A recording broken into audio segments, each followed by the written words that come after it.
hapon. Oras ganap na alas 4:08. Uy!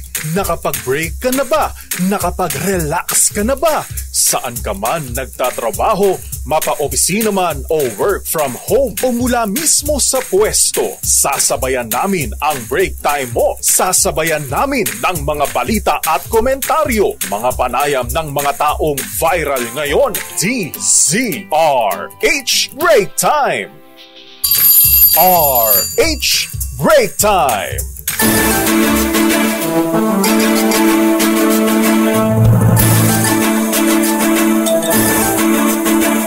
Isang makulimlim na hapon, Pilipinas. Ako po si Deo Macalma. At sa ngalan po ni Miss Thea Petra Corpus, ako po si Jackie Resio. At narito ang headlines ng ating balita ngayong araw ng Lunes at 19 ng buwan ng Agosto. Dating Bamban Mayor Alice Guong kumpirmadong nakalabas na ng Pilipinas. Ha? Anyari? Lakay. Ay, ha? Noong ano pa daw yan, Lakay, July 18. Oba? 17, July 17 pa. Natakasan ang mga taga-NBI at Immigration. Yan po ay report mula kay Senator Hontiveros. Dalawang barko ng Pilipinas napinsala sa panibagong agresibong maneuver ng China Coast Guard sa West Philippine Sea. Oil price increase kasado na bukas. Megit piso ay tataas sa presyo ng diesel at tig-piso naman sa gasolina at kerosene. Bulkang Taal, magkakasunod na araw na nagbuga ng usok na may abo ayon sa FIVOX. Mga klase sa Metro Manila at Calabarzon may go signal na suspindihin dahil sa volcanic smog ayon kay Education Secretary Sani Angara. Publiko pinayuhang magsuot ng face mask kontra volcanic smog ng Bulkang Taal. Pilipinas nakapagtala ng bagong kaso ng monkeypox. Dengue outbreak namumurong ideklara ng Department of Health. Dalawang GMA contractors o talent manager abay kinasuhan ng mag-amang Nino at Sandro Mulak. At sila ay kinasuhan ng rape. Isa sa kanila kulong sa Senado. Northern Samar niyanig ng magnitude 5.7 na lindol ayon sa FIVOX. At ngayon sa detalye ng ating mga balita. Abay nakatakas na. Nakalabas na ng Pilipinas si Alice Guo, ang kontrobersyal na mayor ng Bamban, Tarlac noong pang July 17, 2024. Aba, paano nangyari yan? Saan dumaan? Ito ay binunyag sa Senate hearing ni Senator Risa Hontiveros, ang chairperson ng Committee on Women, Children and Family Relations. Ayon sa Senadora, July 18 ng madaling araw dumating sa Kuala Lumpur, Malaysia si Guo. Kaya ibig sabihin ay July 17 ito umalis ng Pilipinas.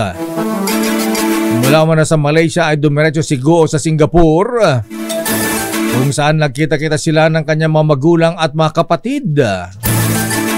Ang tingin ng Senator Hontiveros, may mga tumulong opisyal ng pamahalaan para makalabas si Guo at sila ay tila iginisa lamang sa sariling mantika. Narito si Senator Hontiveros. I am now in receipt of information that this person was already in fact out of the country on July 18, 2024 to Kuala Lumpur, Malaysia.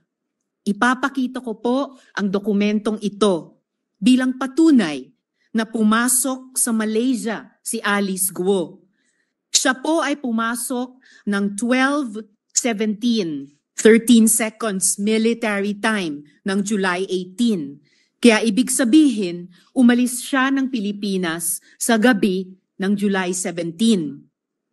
Mr. President, hindi po pwedeng ipagkaila na siya ito dahil match na match po ito sa kanyang Philippine passport na ifa-flash ko ngayon.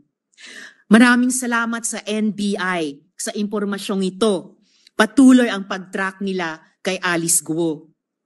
Ayon sa aking isa pang source, Mr. President, tumuloy si Alice Guo sa Singapore, kung saan nagtagpo-tagpo sila ng kanyang magulang na sina Lin Wenyi at Guo Jianzhong. The couple flew in from China on July 28, 2024. Mistulang reunion sila doon, kasama sina Wesley Guo at Cassandra Ong. Mr. President, who allowed this travesty to happen? Sinong may kagagawa nito?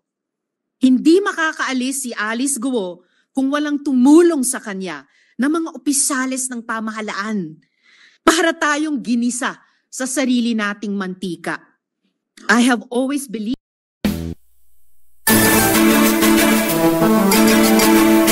Yan ang tanong, ha?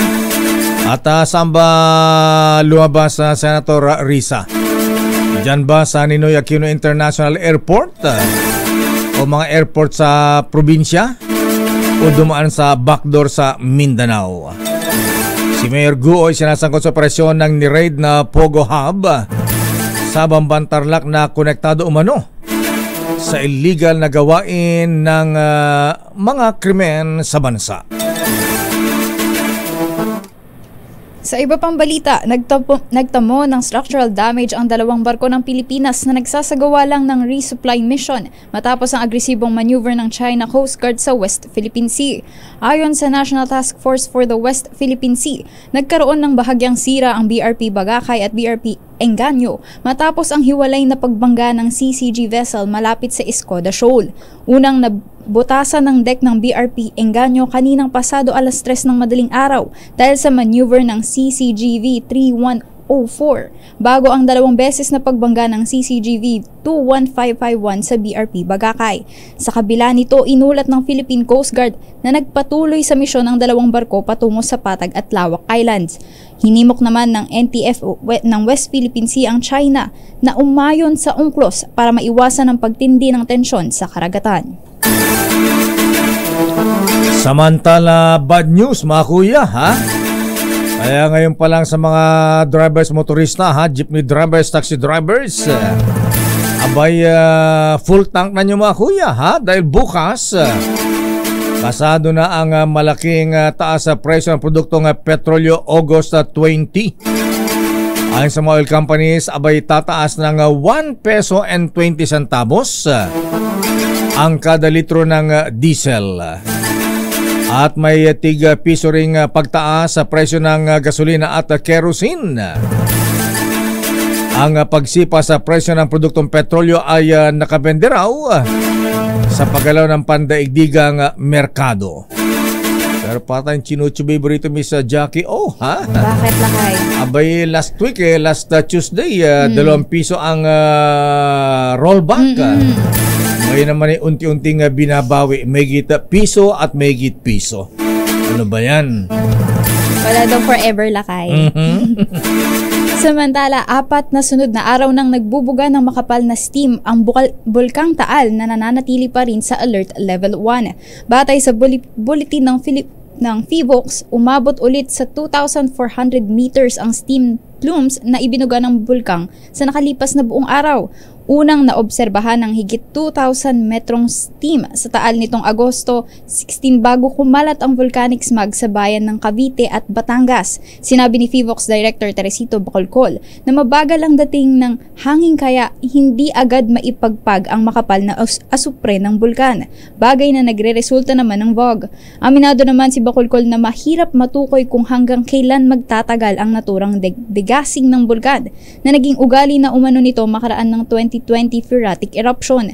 Samantala, dahil sa matinding banta ng fog mula sa Bulkang Taal ay nagsuspindi na ng klase ngayong araw sa lahat ng antas ang ilang mga bayan sa Batangas, Cavite, Laguna, gayon din ang Pasay City at Muntinlupa.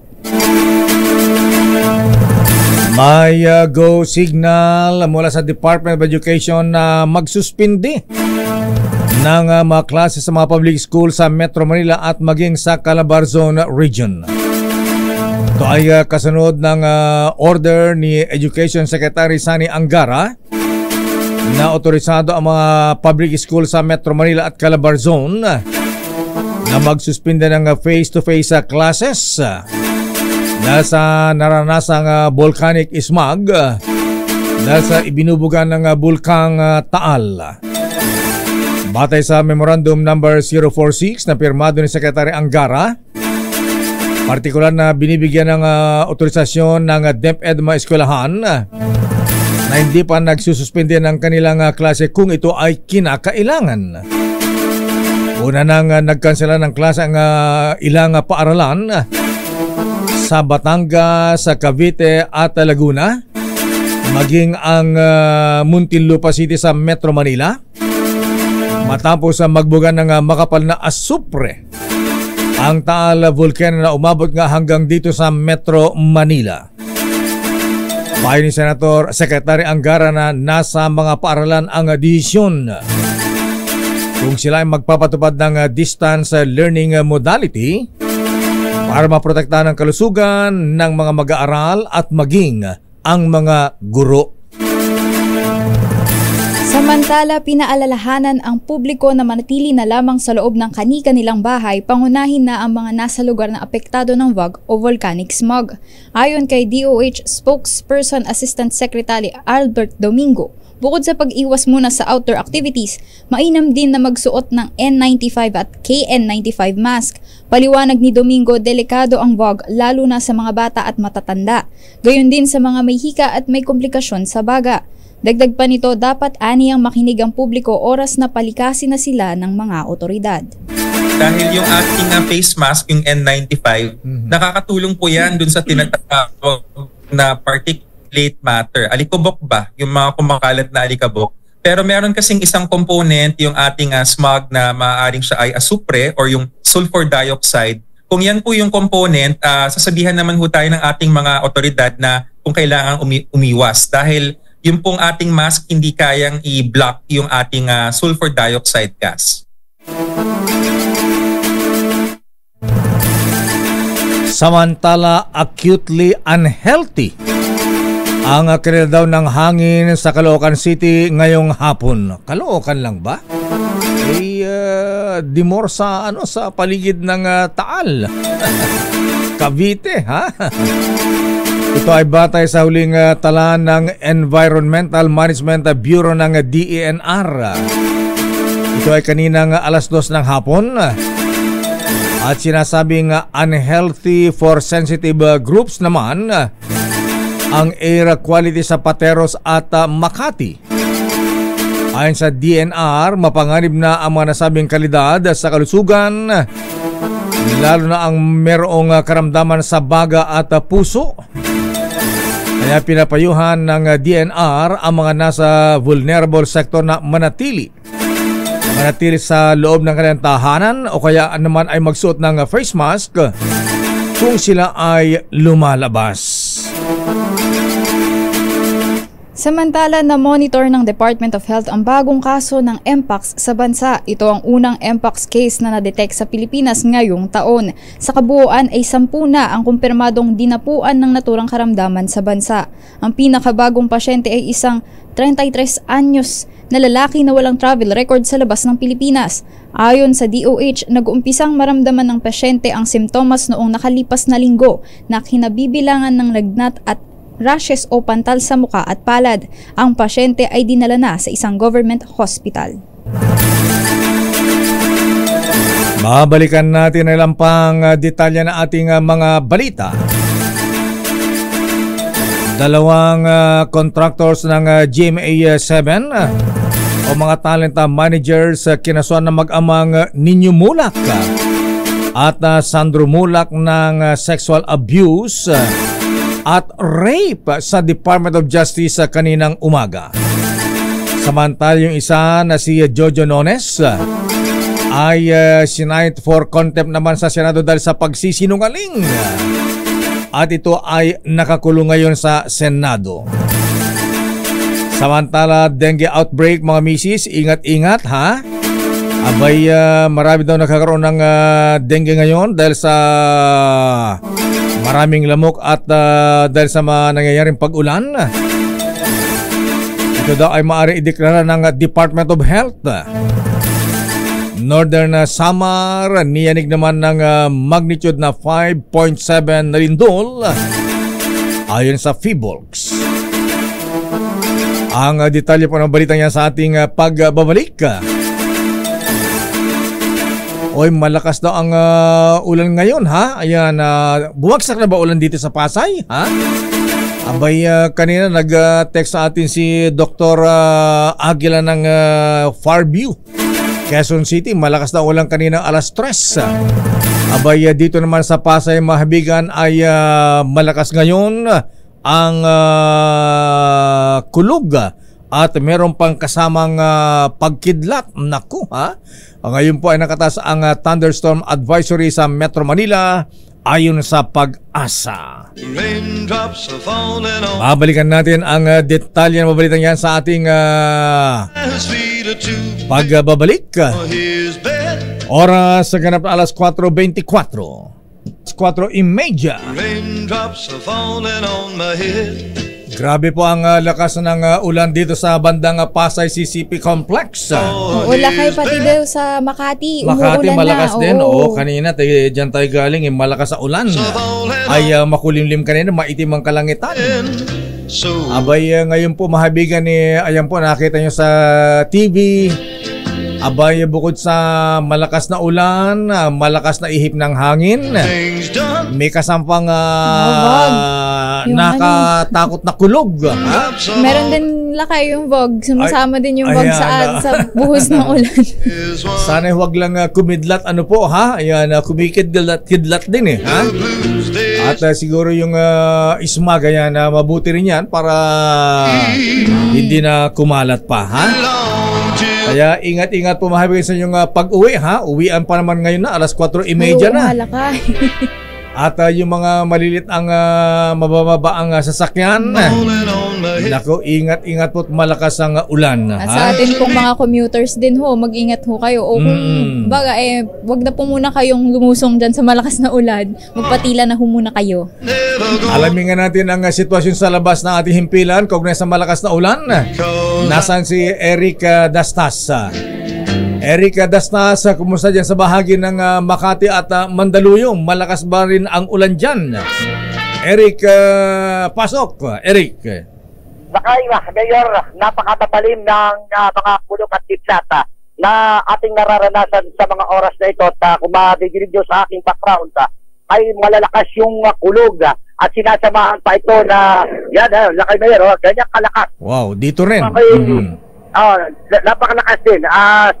Siguro sa ating himpilan na lakay Mayor ay malakas din ang kidlat o yung kulog na nararanasan. At ngayon ay puti na halos yung kalangitan sa aking kinalalagyan dito sa may bahagi ng Mandaluyong at nagagaling ko lang dito sa may bahagi ng Makati. Sa ating ipinapakitang video ay may kakuha-kuha lang natin sa mga ilang minuto pa lamang ang nakakalipas matapos bumuhos pa rin na sinamahan ng napakalakas na buhos ng ulan na dakay ang Mayor. At napakatatalim kitlat. At sa monitoring ay biglang-bigla yung ang buhos ng ulan at unang-una ko lang ay dito yung kulog muna at sinamahan nung napakatatalim bahagyang paghangin na lakay Mayor dito sa may bahagi ng Makati at ng Mandaluyong. Wala bang binabaha dyan? Siguro marami na stranded na mga yung mga nagmumotor.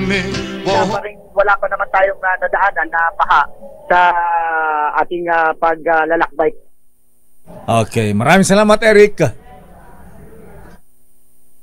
Maraming salamat Eric Dastas mula sa bahagi ng Mandaluyong mula sa Makati City. Ayan, tulad din po Mahabigan dito sa Pasay sa may Roas Boulevard hanggang Manila. Grabe ang lakas ng ulan po Mahabigan. Pati ihip ng hangin. Oo, lakay kasi nung as of 3:57 kanina, naglabas ang Pag-asa ng thunderstorm advisory. At dito nakalagay nga yung intense rain showers inaasahan sa Bulacan, Cavite, Metro Manila, Zambales, Tarlac, Nueva Ecija, Quezon at sa Batangas. Okay lang sa Batangas para humupa yung hindi na kumalat yung yung smog.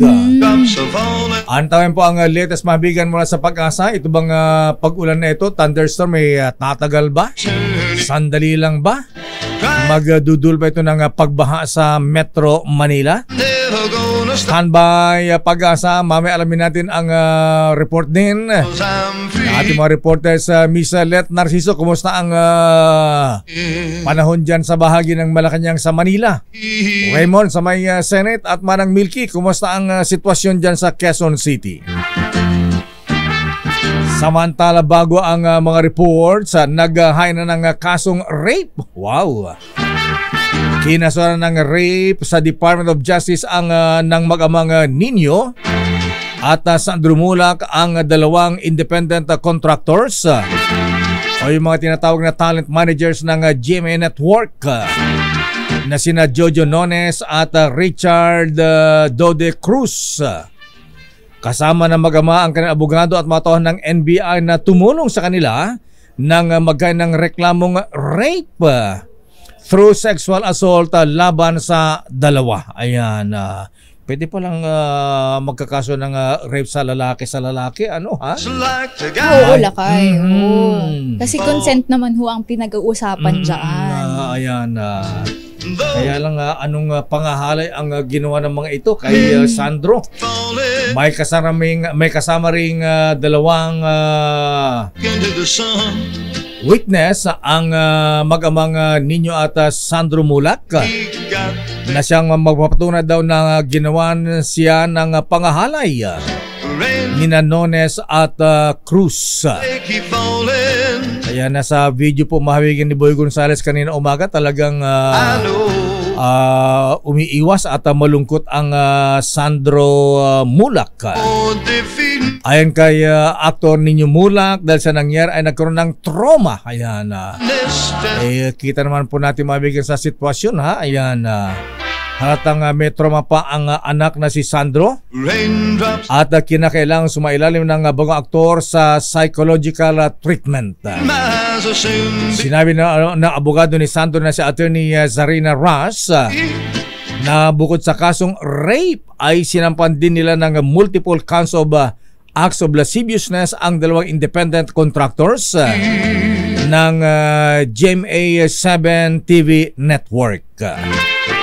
Bago ay balita tungkol sa isyong yan, nasa ating linya ang Pag-asa. DZRH Weather Bulletin. Nasa ating linya si forecaster Veronica Torres. Miss Veronica, good afternoon. Ano ang tatagal ba itong mga pag-ulan na nararanasan ngayon sa Metro Manila? Magandang hapon din po sa inyo, pati na rin po sa ating mga taga-subaybay sa DZRH. Tama po kayo, yung mga pag-ulan nga natin na nararamdaman mostly dito sa Metro Manila, ito ay cause yan ng mga localized thunderstorms. So pwedeng magtagal ito around 2 hours, and then if ever yung mga kasamahan natin sa Regional Services Division makita ulit ng mga thunderstorm, posibleng maglabas ulit sila na advisory. Pero usually mabilis na kasi talaga dapat ang mga thunderstorm, pwedeng tumagal as short as 30 minutes and as long as 2 to 3 hours during severe cases. And then, yung nakaka-apekto sa kasalukuyan sa extreme northern Luzon ay southwest monsoon. So, asahan natin maulan pa rin Batanes at Babuyan Islands at sa Metro Manila and the rest of the country, partly cloudy to cloudy skies at may mga chance pa nga rin ng mga localized thunderstorms tuwing hapon at gabi. Yung minamonitor nga natin nung mga kanina na si Dindo ay lumabas na ating Philippine Area of Responsibility at hindi naman ito nagkaroon ng direktang epekto sa kahit na anong parte po ng ating bansa. Yan, Veronica, ayan itong malakas na pag-ulan, may kasamang ihip ng hangin, malakas ito. Kaya bang magpatumba ng poste ng kuryente itong malakas na hangin, at bakit may kasamang hangin? Opo, usually talaga yung mga thunderstorm natin, isa sa mga hazards niyan, mga malalakas na hangin, mga malalakas na pag-ulan, kidlat at kulog. So, during severe thunderstorm din, pwede magkaroon ng ipo-ipo. So, may nagkakaroon talaga tayo ng mga malalakas na hangin kahit wala namang bagyo, kahit localized thunderstorm lang siya. Pero pag localized thunderstorm naman kasi, usually short-lived lang siya, mga 30 minutes to 2 to 3 hours siya. So, during severe cases, kung kunwari nagkaroon tayo ng tornado during severe thunderstorm, posibleng makabagsak talaga ito ng mga poste. Kaya, dapat mag-antabay pa rin tayo sa mga ilalabas na update ng Pag-asa. Yan, tatagalan 2 oras ka mo, Veronica. Di kayo magdo ito ng pagbaha sa Metro Manila. Kung ganito tuloy-tuloy ang pag-ulan, malakas na pag-ulan. Opo, kung malalakas na mga biglaang pag-ulan, hindi po natin tinatanggal yung possibility ng mga flash floods at landslides during severe thunderstorms. At hanggang saan nararanasan itong mga pag-ulan na ito, Miss Veronica, bukod sa Metro Manila? Opo, so naglabas yung ating mga kasamaan sa Regional Services Division kaninang 3:57 ng thunderstorm advisory. So expected sa Pampanga, Bataan, Rizal at Laguna. And then ito ay nakaka-apekto sa Bulacan, Cavite, ilang bahagi ng Metro Manila, Zambales, ilang bahagi ng Zambales, ilang bahagi ng Tarlac, Nueva Ecija, Rizal, Quezon at Batangas. Hanggang mamayang gabi kaya ay may mga pag-ulan din, Veronica, hanggang bukas? Posible pa rin po yun dahil nga po kapag yung mga localized thunderstorms natin, mataas yung chance niya tuwing hapon at gabi. At ito ay walang kinalaman sa bagyong Dindo? Wala naman po. Okay. So, kumusta ang weather kaya bukas, Miss Veronica? Ganito rin pa kaya? Inaasahan natin kahit for tomorrow sa Metro Manila and malaking bahagi ng bansa, Batanes, Babuyan Islands, posibleng maging maulan pa rin. Pero malaking bahagi ng bansa natin, mga localized thunderstorms pa rin posible ng hapon. Maraming salamat, Miss Veronica Torres ng Pag-asa. Thank you and good afternoon. Salamat din po. Forecaster Veronica Torres, mahabigan. DZRH Weather Bulletin.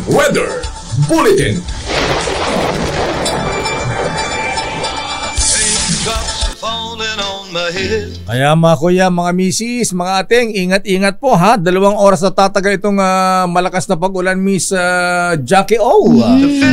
Nakay, nako, kaya nga po kung sakali maghanda na nga rin po ng bota dahil hindi ho maiiwasan na mabilis na ho ang baha eh. At saka siguro yung mga papalabas sa opisina, wag muna kayong uuwi. Tambay na po muna. OT na po muna, OT nyo na. Patilahin muna ang ulan.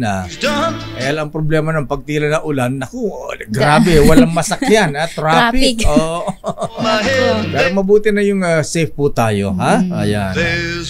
Alamin nga natin ang bukod sa mga reports, situation sa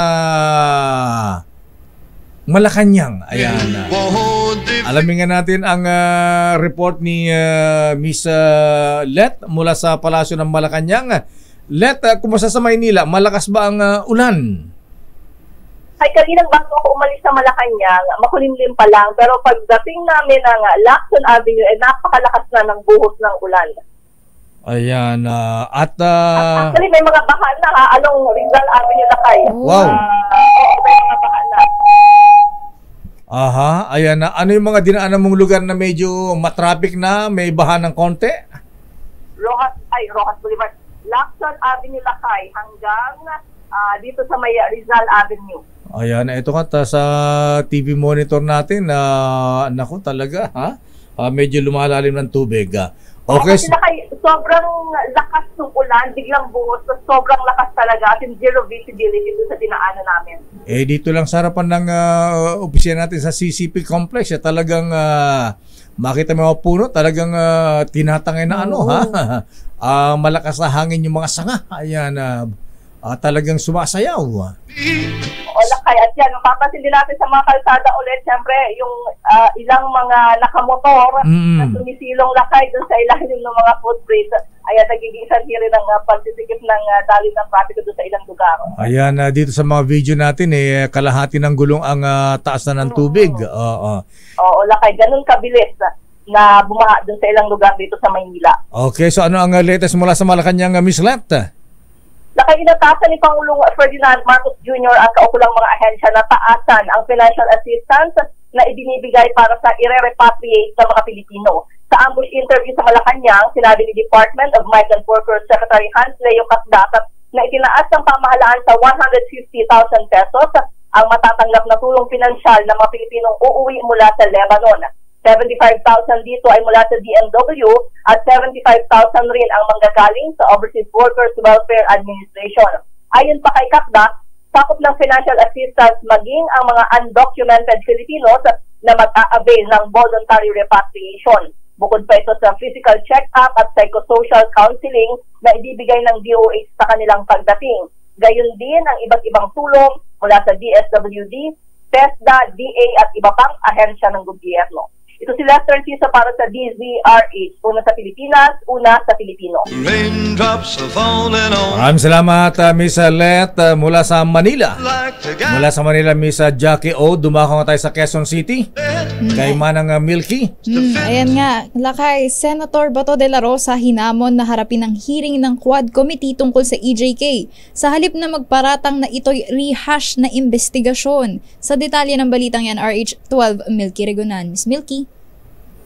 Jackie at Lakay, binibigyan ng Quad Committee ng pagkakataon sa Senator Ronald Bato de la Rosa na harapin ang pagdinig ng komite para marinig ang kanyang panig sa halip na mag-akusa. Ang imbitasyon ay muling ipinararating ni Manila Representative Bienvenido Abante Jr. para manilawan kung ano man ang papel ni Senator Bato sa issue ng mga extrajudicial killings na inuugnay sa war on drugs ng dating Duterte administration. Ginawa ni Abante, chairman ng House Committee on Human Rights, ang apela sa sinabi ni Senator Bato na investigasyon daw ng Kamara ay parang sirang plaka. Sabi ni Abante, kahit hindi pa man nabubuo noon ang Quadcom, paulit-ulit nang iniimbitahan ng kanyang komite si Senator Bato para ibigay ang kanyang panig, pero salip sa media ito nagpapa-interview. Paliwanag ni Abante kung meron daw sasabihin sa Senator Bato, ayag niya ito sa hearing ng Quadcom at hindi sa media. Tiyak naman ni Congressman Abante na walang personalan ng hearing dahil kahit nangyari niya ang EJ case noong 2018, hanggang ngayon ay humihingi pa ng katarungan ang pamilya ng mga biktima ng war on drugs. Ako si Milky Regunan para sa sa Quezon City, kumusta ang panahon dyan? Malakas din ba ang ulan? Wala pang ulan dito, Lakay, pero madilim na ang kapaligiran. Oo. Kanina, galing kami ng PICC, dilim na ang kapaligiran. Binaybay ko yung EDSA wala rin pag-ulan kanina, mga pasado alas 2 ng hapon. Ngayon sa area na ako ng QC, walang pag-ulan pero madilim na, Lakay, at nagbabadya na rin ang malakas na buhos ng ulan kumpara dyan sa nire-report kanina ni Lep sa may area ng Maynila at Pasig na malakas na ang buhos ng hanggang ulan. Makati, hanggang Mandaluyong. Oo. Ingat yung mga magko-commute, lalo na, Lakay, naku, mag-uuwian yung ating pamilya, mahirap makasakay. So siguro kung hindi naman nagmamadaling makauwi, mas maganda manatili na lang dyan sa kanila mga opisina o kaya naman ay mag-ingat kasi ang sabi nga ng Pag-asa ay matagal itong buhos ng ulan na ito. Maraming salamat, Manang Milky. Balik sa'yo, Lakay at Jackie. Milky Regunan mula sa Kamara de Representantes mula sa Quezon City. Pero kanina mga dakong alas 3 malakas din daw ang buhos na ulan sa bandang Fairview, Quezon City. Standby sa ating mga reports at kalagay nga magbigay nga kayo ng sitwasyon sa inyong lugar. Standby Henry Uri, standby Raymond Dadpaas. At standby Edniel Parosa at Noche Kakas. Oras, Miss Jackie O. 13 minuto bago mag alas 5 ng hapon. 51, bilis na oras. Bago ang mga reports, standby Edniel, standby Noche Kakas, standby Raymond Dadpaas. Aba, ang mga Olympians pala ay nandyan sa Senado, ha? Naku, mukhang wala pa si gold medalist si Carlos Golden Yulo. Boy, oo daw. Baka na-stranded lang. Palagay ko ba na traffic, ha? Ayan. Siyempre, bagong-bago yung kanyang Toyota Land Cruiser Prado, ha? Mahirap isabak sa baha. So si Kaloy Yulo na lamang hinintay sa Senado, ha? Standby Raymond. Pero sa iba pang balita tungkol sa nangyari kay Sandro Mulak, basa Miss Jackie O. Ito na nga, Lakay, kulong sa Senado ang isa sa mga independent contractors ng GMA Network na si Jojo Nones. Ito ay matapos na ipasight for contempt ni Senator Jinggoy Estrado dahil sa pagsisinungaling sa mga alegasyon na may kinalaman sa reklamo ng aktor na si Sandro Mulak. Sabi ni Estrada, booking na si Nones, ngunit patuloy pa rin ang pagsisinungaling sa komite. Andito ang pahayag ni Senator Jinggoy Estrada. Lagi siya lang nagsisinungaling. May drugs pa involved.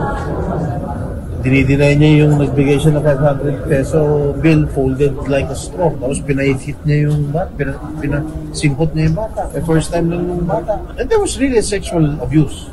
And they kept on denying it. Si Nunez at kasama nitong si Richard Cruz ay inireklamo ng sexual abuse ng anak ni Nino Mulak na si Sandro Mulak. Lupit nun ha. Ayan, yung pinasinghot ng droga, 500 peso bill pa ang ginamit. Taray. Walang hiya naman lupit.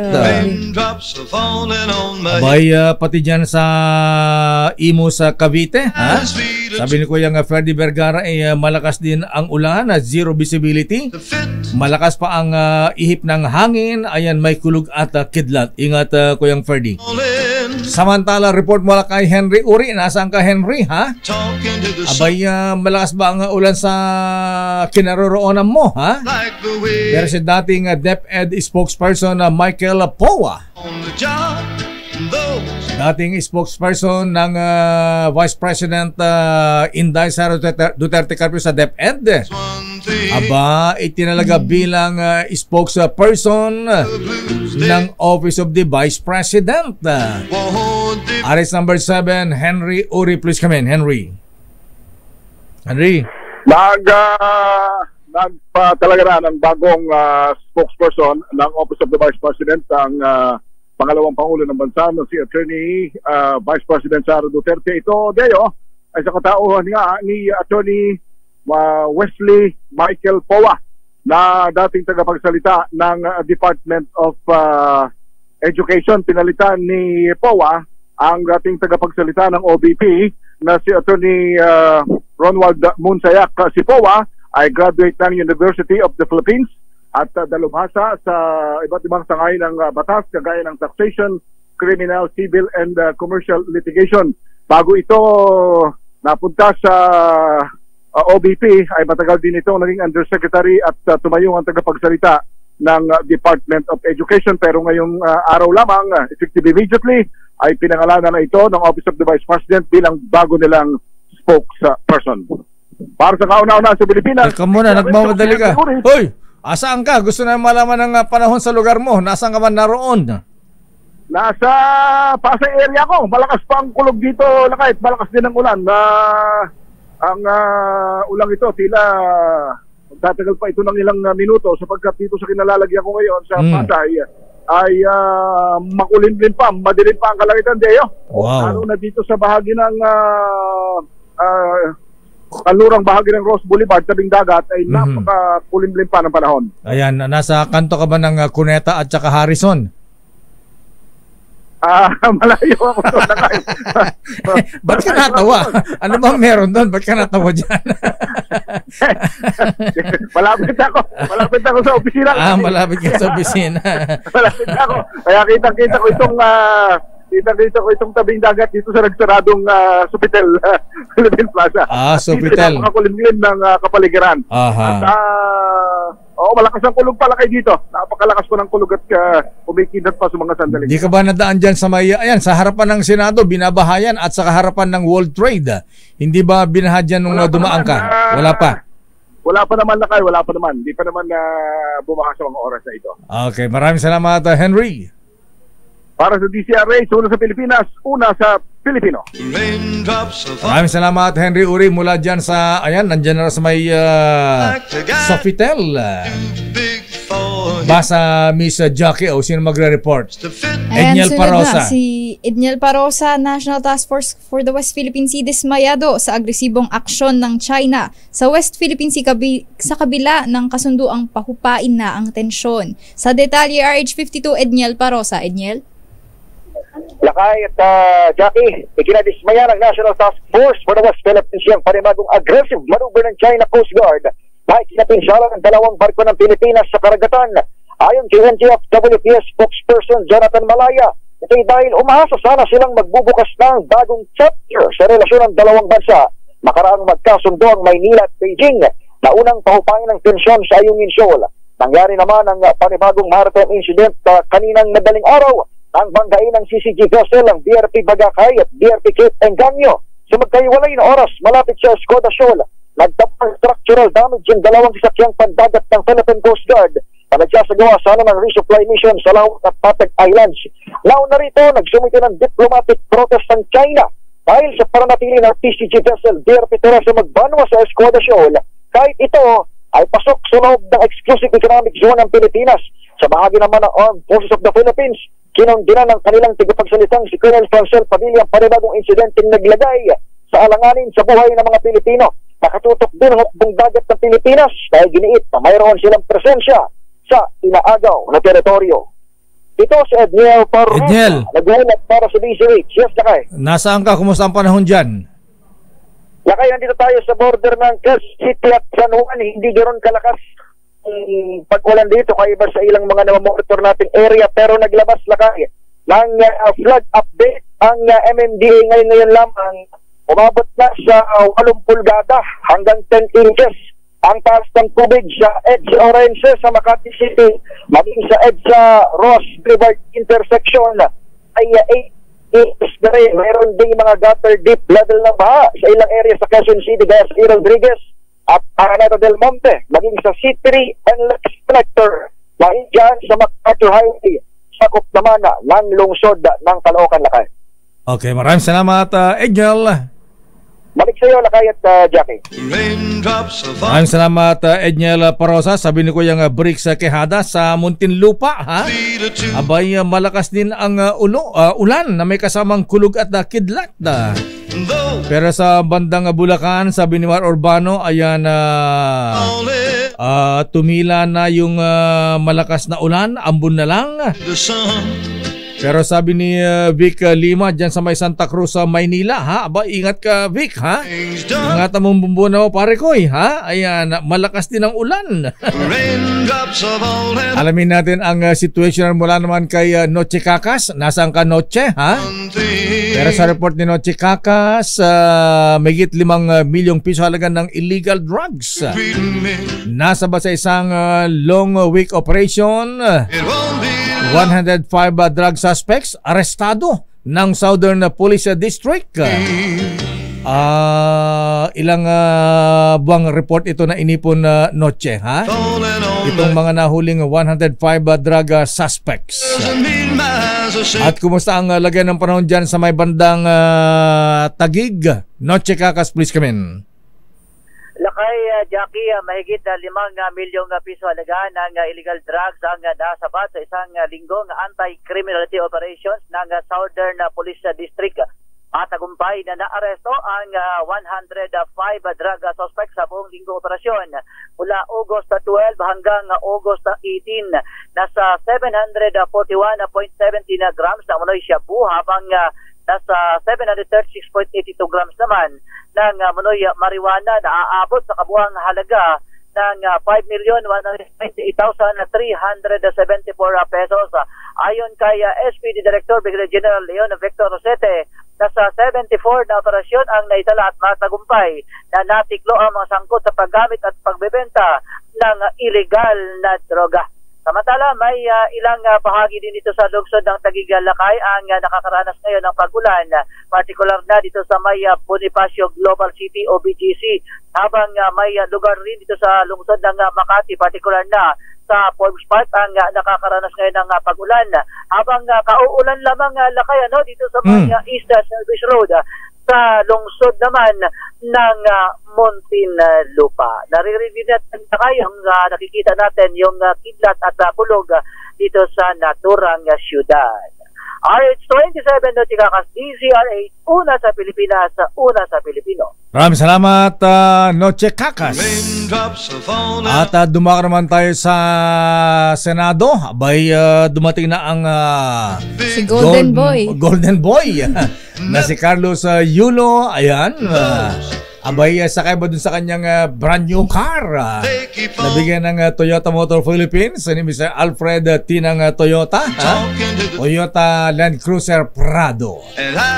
Aris number 28, abay, di ba bumaha dyan sa gilid ng Senado, Raymond?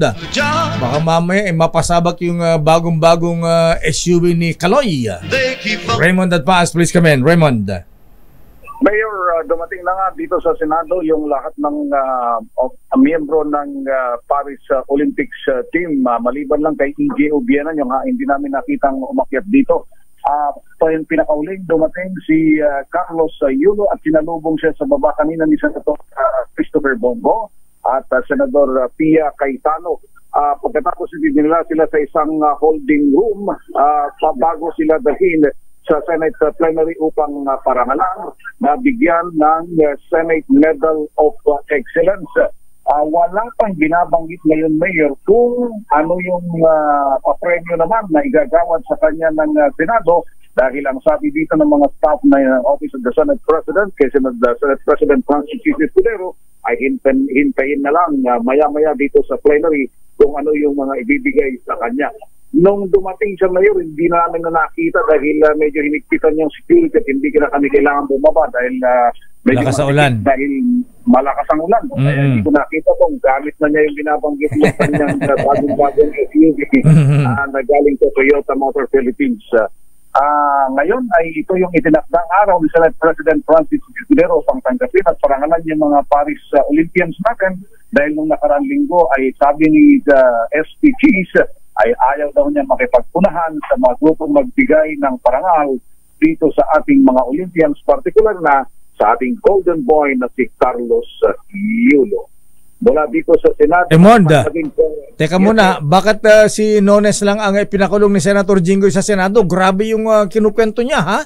Abay, pinadroga pala itong anak ni Ninyo Mulak at ginamit 500 pesos na panghitid dun sa cocaine ba yun o shabu?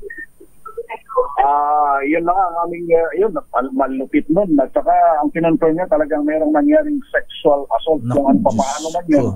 Ay hindi na i-detalye, Mayor. Yun. Kasi siya yung nababanggit doon sa statement ni Attorney Johnson Valdez, yung taga-GMA mismo, na siya daw yung parang siya yung natutumbok kasi na siya yung parang siya yung nagsasalita na yung mag-alok na sila ng monetary amount para ibigay sa isang charitable foundation bilang bahagi ng kanilang pagsori kay Ninyo Mulak nung nagkaharap sila. Pero nung nandito na, nung nagkaharap sila, kanay na ang deny nito, hindi niya tinatanggap o i-deny na yung ganung klase ng offer, kaya tuluyan na siyang ipina-cite for contempt ni Senate Pro Tempore Jinggoy Estrada. Pero grabe yung sinasabi ni Senator Jinggoy. Ano yan? Yun yung sinabi ni Ninyo kay Senator Jinggoy? Kaya alam niyo yung detalye? Parang ang pagkakaintindi ko, Mayor, nasa affidavit niya na nasa, actually, di ba, meron ng doon sa investigation ng NBI, yun yung statement niya doon at yun din ang ginamit kaninang umaga na ipilal yung kaso sa Department of Justice. Okay, so malupit, ha? Abay, nakita mo nung pumunta sa DOJ kanina umaga, parang medyo natutulala pa yung bata, si Sandro, ha? Ano lang, tahimik lang ha. Okay. Yun na nga, yung mga medyo masaklap yung inabot talagang itong si Senator Jinggoy nang gagalaiti kanina.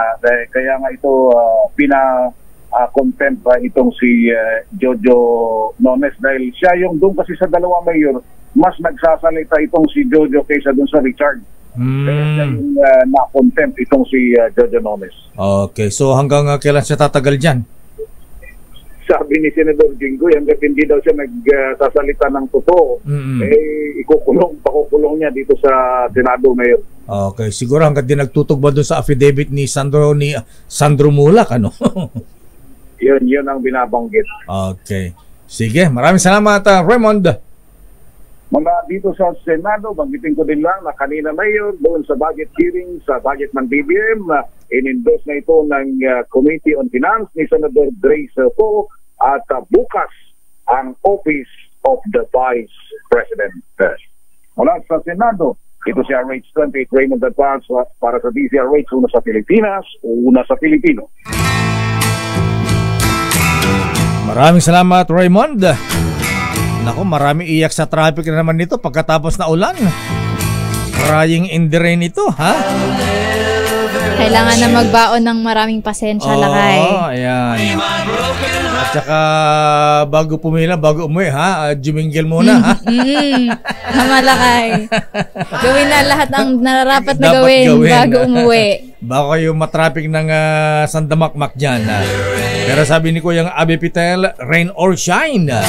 Tuloy daw ang birthday party ng kanyang uniko iho na si Agustin Pitel. Aba, happy birthday iho, ha? Agustin Pitel. At bating ko rin na happy birthday yung aking dating kasama sa GRS, si Sergeant Augusto Pacariem. August din yan, kaya Agustin o kaya Agosto. Ayan. At yung isa pang classmate namin, birthday boy din, Lando Tacob, ha? Si classmate Agosto Pascua. Ayan. Pascua ang apelyido, ayan na Pasko, pero Agosto pinanganak, kaya Agosto Pascua. Ayan. Classmate, happy birthday. Ay, ayaw namin na stormy weather. At yan po, mabigyan ng kabuuan natin palatuntunan ng break time. Ingat-ingat po sa pag-uwi, ha? Ako po si Deo Macalma. At sa ngalan po ni Miss Thea Petro Corpus, ako po si Jackie Resho. Naku, yung iba rito, pakisabi Lakay, ha? Bukas na lang ako uwi. Ayan, parang di ba abang si Mrs., ha? Matraffic, maulan. May dahilan kayo, ha? Dinahilan pa naku. Antabayan po mga balansyadong balita. Susunod na. Chairman of the Board Henry Uri at Miss Kay Karen Oyong. Bye-bye. Ingat. Stay safe. Bye po. But since we're not together